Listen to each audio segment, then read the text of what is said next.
because you won't receive it for yourself until it's given away.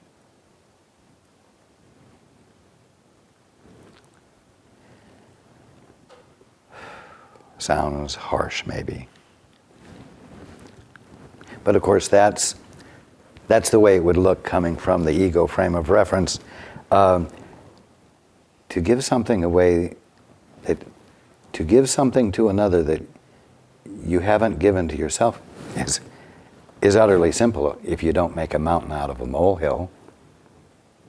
If you don't make a big deal out of it, it's easy to be thoughtful. It really is.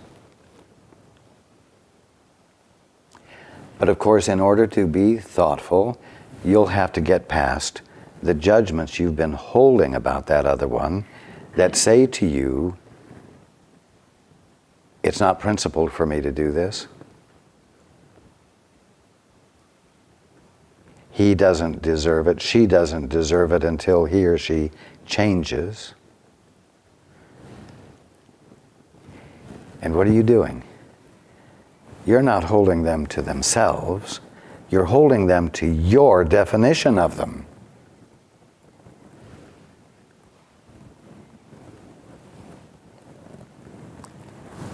And although it doesn't say it right here, charity is a way of perceiving the perceiving the perfection of another, even if he cannot perceive it in himself. It is a gift.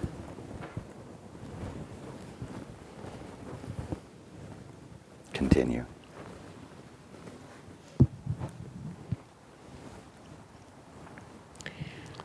Most of the loftier concepts of which you are capable now are time-dependent. Charity is really a weaker reflection of a much more powerful love encompassment that is far beyond any form of charity that you can conceive of as yet. Does everyone understand that?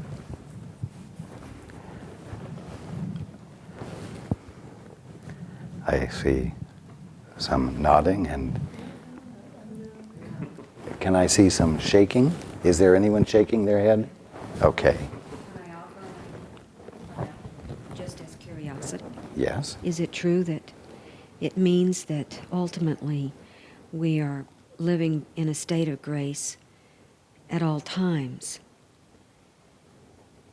It means that God's love is constantly uninterrupted, like a bestowal of a gift of His love constantly. Indeed.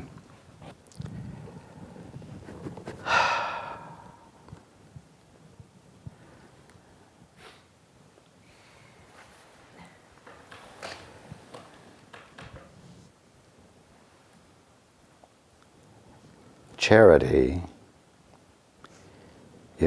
is something that you cannot give if you haven't asked the Father or the Holy Spirit or your guide, one who is awake, to share with you His vision, His true vision.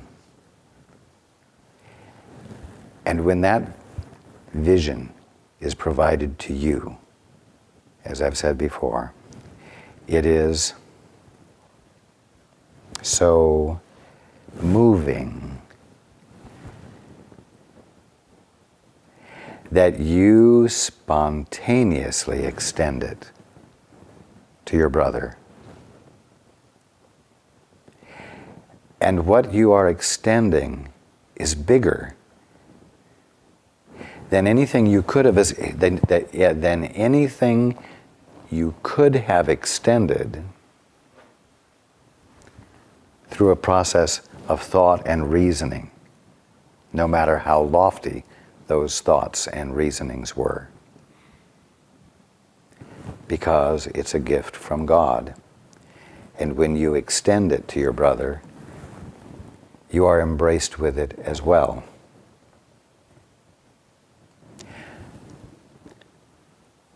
If you feel it but don't extend it.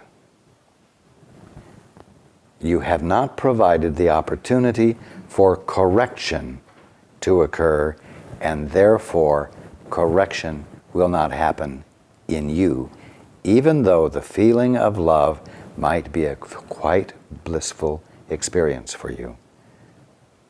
Do you see what I'm saying?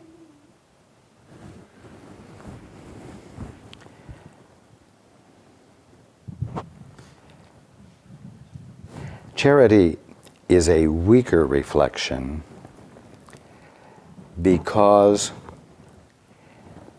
your willingness to extend it is a willingness to extend something you don't yet grasp the significance of, the hugeness of. And so your extension of it is done on faith rather than from conviction, you see. And it's in that sense that it's a weaker reflection than your lofty reasonings and ideas might be, which you have great confidence in, even though there's no way for you to experience them as huge and all-inclusive, because they're not. They're intellectual. Continue.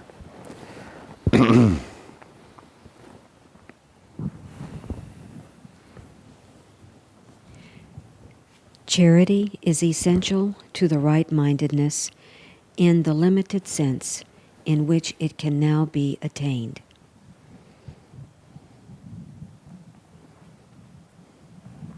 Yes. Continue.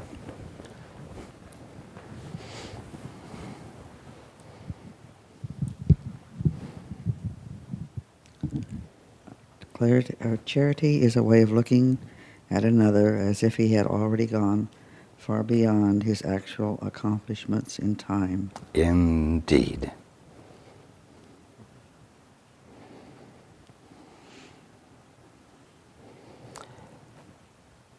If you don't have available to you anything greater than your current perception of things, your current mindsets, change cannot occur. Correction cannot occur. Healing cannot occur. Redemption cannot occur.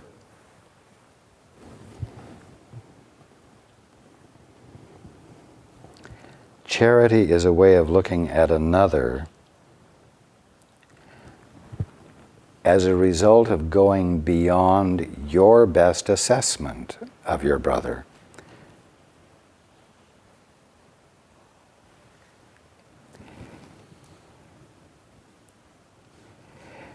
And the simple fact is that in your willingness to let yourself be infilled with the experience of a brother that goes beyond your best assessment of him, you receive, by virtue of the influx, justification for looking at yourself beyond those very same limits, because I promise you, you don't extend to your brother any better judgments than you extend to yourself.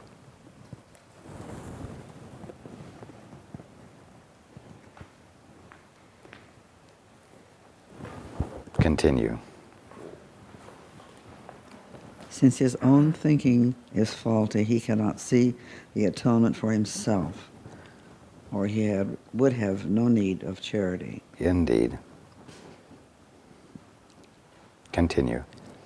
The charity that is accorded him is both an acknowledgement that he needs help and a recognition that he will accept it. Okay. The last part of that sentence is key, and a recognition that he will accept it. The charity that is accorded him is both an acknowledgement that he needs help and a recognition that he will accept it. Now, this might sound as though there is some degree of mental coercion here. And that is not what is meant.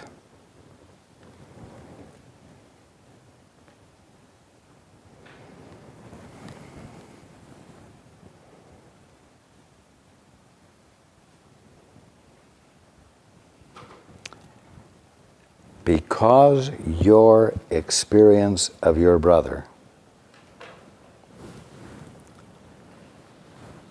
that has been revealed to you and provided you the opportunity to extend it to him, which is what charity is. You also know, as part of the whole package of the gift you are extending,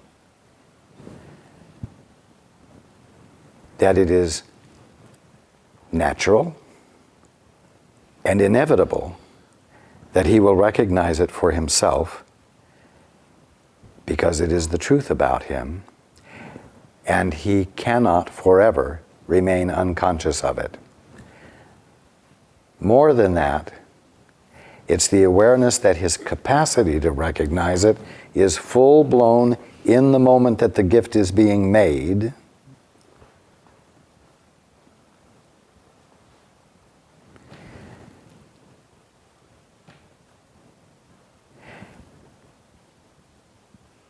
And that it is impossible for him not to be blessed by the gift that has been given in the moment that it is being given.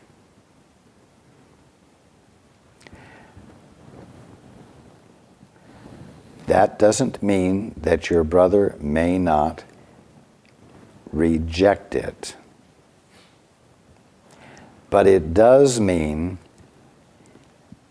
that it's harder for him to reject it successfully. And it means that the gift having been made makes it easier for him to receive it.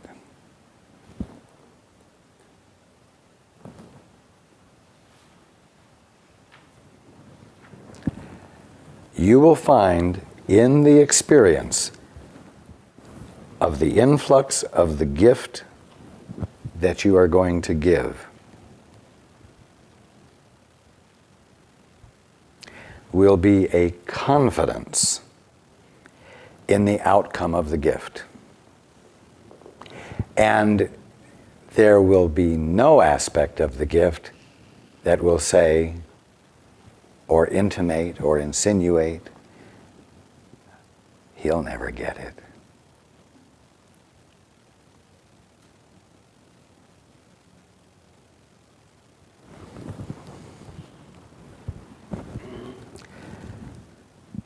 His getting it is part and parcel of the extension of the gift. And so you can expect to see a miracle.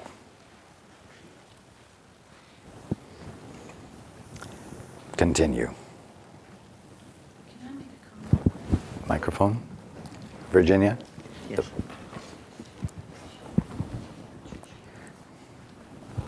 Raj, in light of what you just said, when the gift is given, it's becoming my experience that the attitude that prevails is that you are honoring the dignity of your brother, his worth. Absolutely. A dignity derived from the fact that God is all there is to him.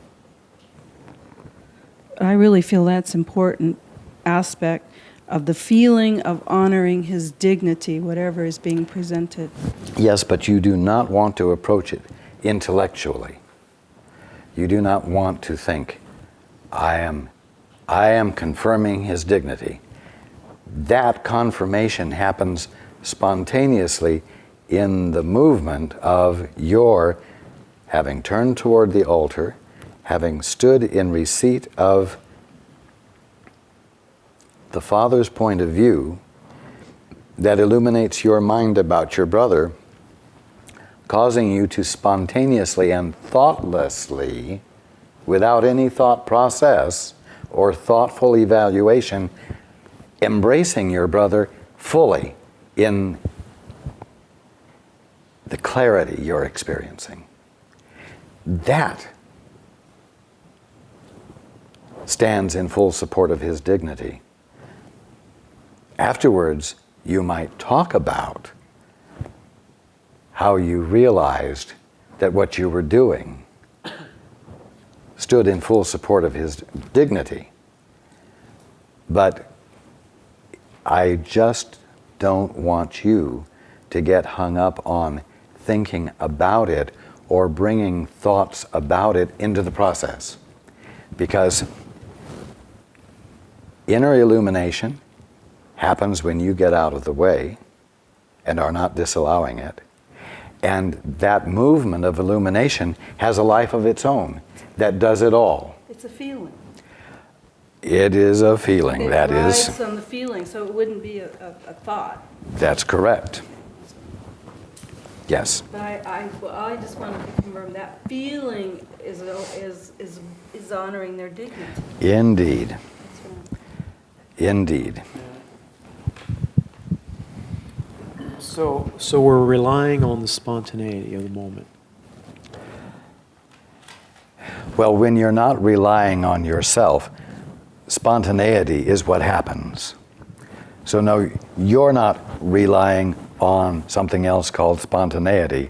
When you stop blocking the movement, it spontaneously happens because the movement of God is spontaneity itself. So this is different than being triggered by something and saying, and turning to the altar and saying, Father, how should I see this, or what is called for here? And then listening, and then hearing what the proper response is, and then responding in that way. This is a different process that we're speaking. It is Same thing. exactly that Because see, process. in the other one, there's thought involved. You're saying, I'm triggered here, and I'm not going to fall into the ego's way of looking at it. So I'm going to turn to the altar and just be quiet until I hear and ask the Father, how should I respond here? And then, How else could you approach the healing of a brother? well, I'll give you an example. Tonight, a fellow came up to me and paid me for the yoga class, and spontaneously I said, if you can't afford this class, you just come. We're not going to be concerned with money here. And I have no idea where that came from. I mean, it's like the guy's employed, and he pulled out a $20 bill, and it was just, I don't know where it came from. It just came out. And afterwards I thought, where'd that come from? What was that about? There was no thinking about turning to the altar, and it just came out of me. So there's two different processes that I'm experiencing here. Other times I run into a situation where I go, yuck! And I go, wait a minute. And I go, Father, how should I see this? And then I can feel an infilling of peace. And then either a response happens or it doesn't. It's not like something has to be done. Sometimes nothing has to be done. Tonight you were in a state of undefendedness, and the movement Just occurred spontaneously, yes. Right. And the other time I'm defending. But and I have to- the undefendedness is the same as facing the altar. I see. You see, the more willful you become, you might imagine that you're standing on a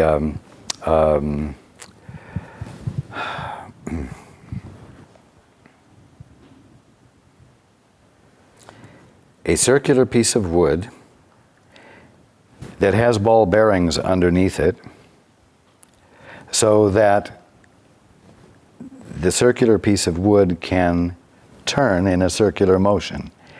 And When you are not being willful, you are facing the altar. But when you become willful, the ball bearings begin to turn and your back starts turning toward the altar. The more willful you are, the more your back is toward the altar. And of course, there is no opportunity for spontaneity. So in the second example, I'm defended, and that's what makes me go yuck. And then, so I turn to the altar purposefully to release the defensiveness, and then I wait for the answer. Exactly. And there it goes. Okay, thank you. Or if you are undefended, even momentarily, without any choice on your part to turn toward the altar, you turn toward the altar. And you are in a mode of receptivity. You are available, even though you're not thinking of it consciously. Yes. And that's where charity is not necessary, because then when you're infilled completely by love from the altar, it just spontaneously comes out of you. And it's not, you don't think of it as charity. It's just an... Oh, no, what we're talking about has nothing to do with thinking at all. It doesn't have anything to do about thinking about dignity. It isn't about thinking about charity. But the extension of the gift that you are infilled with because you were undefended is charity. And it is given to one that the ego would say is unworthy of the gift, or one that the intellect would say is a gift beyond that one's capacity to receive. But it's all charity, and it's not about thinking about charity at all. Okay, thank you.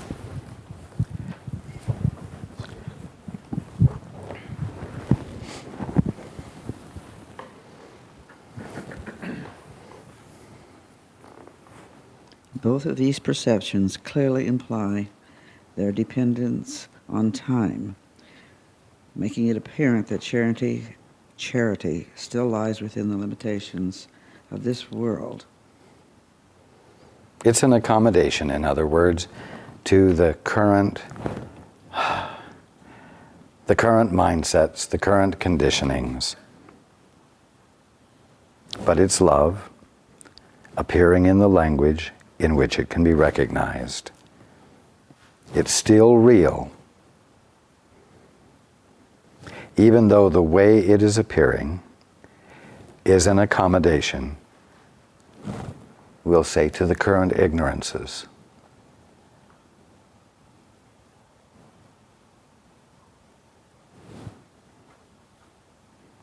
Continue. I said before that the only revelation, one more time. I said before that only revelation transcends time. Indeed. The miracle as an expression of charity can only shorten it. Exactly. And the miracle will appear to occur in time. Let me put it this way. It will appear to occur in your dream without waking you up totally. But each time the miracle occurs, like the shake on the shoulder, it's possible that that shake is the one that will get your attention away from your commitment to the dream enough to open up your eyes and wonder where you are. And then realize where you are and be so glad you're awake. Continue. It must be understood, however, that whenever you offer a miracle to another, you are shortening the suffering of both of you. Indeed. In other words, you must realize that something has actually happened, that correction of some sort has occurred.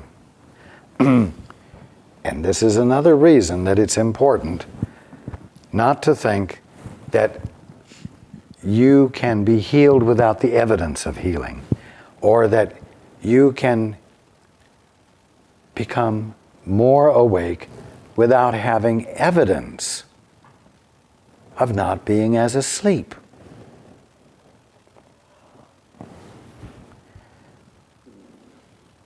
Continue.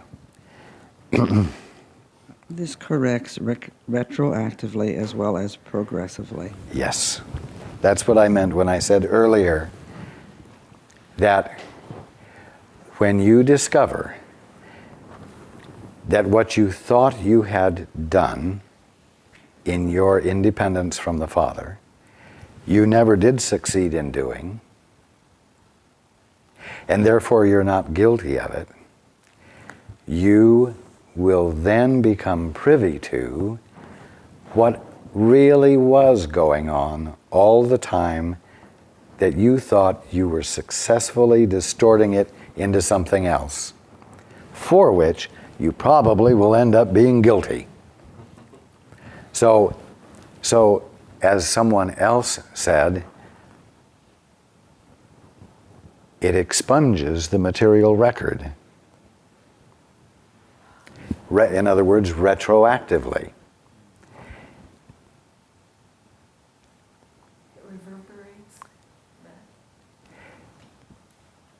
It undoes your misperceptions. It undoes the misperceptions which you were committed to that kept you from seeing reality, creation occurring in your past. And what was really occurring becomes immediately available to you, unclouded by the misperceptions that you have held in memory. So they all dissolve. Microphone? Oh, that is amazing. This is how the dream disappears. Yes, you said so, and so it all dissolves. It all dissolves from. But it doesn't dissolve. It's like having on a pair of glasses that have red lenses, and looking at the page in your book here, and seeing red paper, and you take the glasses off and you say, "Oh my goodness, the paper isn't red anymore. It changed to white." No. It didn't. It never was red. It was in the perception. So what dissolves is the misperception. The illusion doesn't dissolve because the illusion never was, quote, physically present, unquote. The only thing that is ever physically present is the energy of spirit identifying perfectly creation as God is being it. That's the only thing that is ever, quote, physically present, unquote. I say it that way so that you might understand that what you're calling physical isn't physical. It's purely spiritual right now. It's purely the energy of spirit, which is the presence of love, loving, and identified as that which causes God to be recognizable to himself, and therefore to you. So a material world isn't going to dissolve. The scales are going to fall from your eyes that caused you to see a material world right where the kingdom of heaven was, and filled with the energy of spirit, which is love, identifying the mind of God infinitely and exquisitely and perfectly in identifiable form, meaning identifiable to the mind that formed them, without ever ceasing to be the energy of spirit configured in a way that is recognizable and experienceable.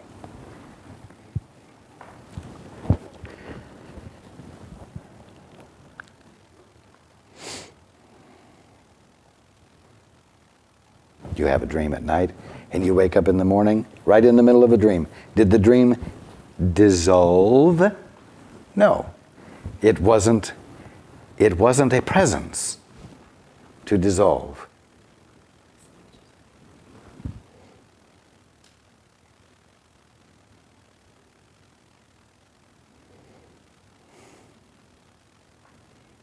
Yes, you're getting it. Because in reflecting on my life, when I dream, when I wake up, I can't remember what I dreamed. So if that's happening in a small scale here, this will be the big scale. Indeed. Indeed. You're getting it. Well, this is where we will end for tonight. And we will meet again next Thursday. And I will accommodate you, even though it's the same old eternity, and say to all of you, Happy New Year.